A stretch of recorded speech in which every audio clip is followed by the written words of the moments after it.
what's up Lods? Mayong hapon sa inyong tanan dia Lods. So naalang ko i-share ninyo gamay lang.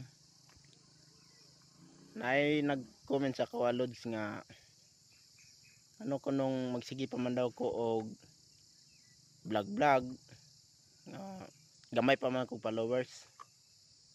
Siyempre Lods, kung nag-eskwela ta, di ba? Moagi gid ta og daycare o kinder. Isod pag eskwela ka mo direct ka og high school o college. Agi gid ta na. Kasi na abot sa panahon, kaluyan. Pagka na naman gud na, di man na inyon nga ang grado nimo og di ka maning kamot.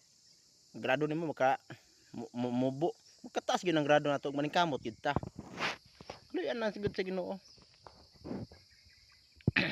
Hilod salamat og hinaot ko.